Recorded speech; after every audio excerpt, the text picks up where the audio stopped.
Hi everyone, welcome back to the Toffee Blues, your source for all things Everton. Just hopping on for a quick video to talk a bit about the Jarrad Branthwaite news that's come out in the last couple of hours.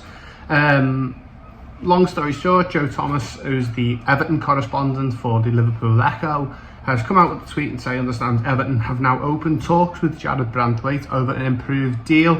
David Moyes determined to build around him, and the hope is to agree fresh terms that better reflect his importance. So this is good news. We were hoping for something like this to come out. There's been a bit of chat about Branthwaite's future in the past week or so, talking a bit about, was clubs interested in him?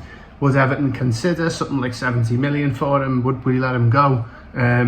Obviously, we were all hoping that he would sign a new deal, and we'd be hoping to keep him at the club. It's a really important one for me, probably our most important player behind Jordan Pickford.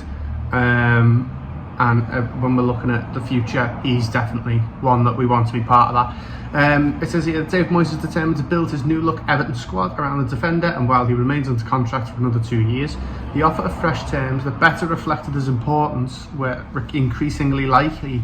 The Echo understands such conversations are now underway, so it's good. It's obviously good that he's talking to Everton about his future at the club, whether he's going to stay at the club, whether he might explore other options.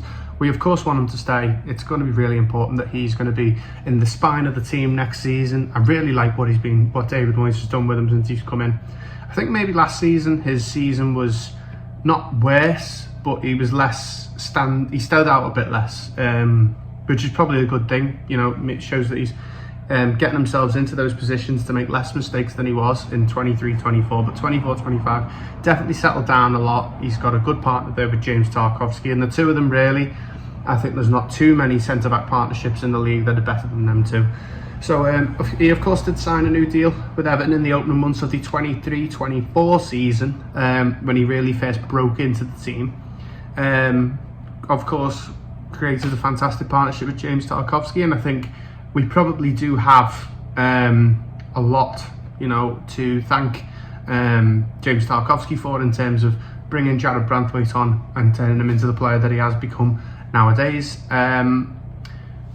With regards to it, he's one that is, for me, more important than any signing. Keeping him at the club on a big deal would be more important for me at 22 years old than signing somebody. I'd much rather that we put that money towards him, because we know what we're getting with him. He's settled at the club clearly. He's a great player for us. The fans love him.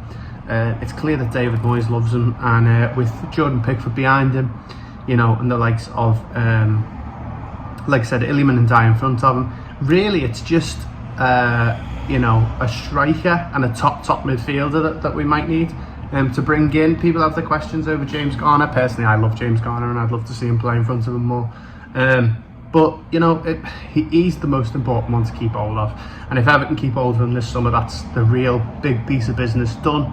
And we can start looking towards other players. So let me know what you think. Of course, one's a bit of a given. Everyone wants Jarrad Branthwaite to stay. But let me know your thoughts and your favourite memories of Jarrad Branthwaite so far. For me, personally, it's got to be that weird back header he did. I think it was in my team against Manchester City earlier on in the season, where he headed it back to the goalkeeper when it looked like it had gone out. But for me, this is going to be a big couple of days to find out if we're going to be keeping Jarrad Branthwaite or letting him go.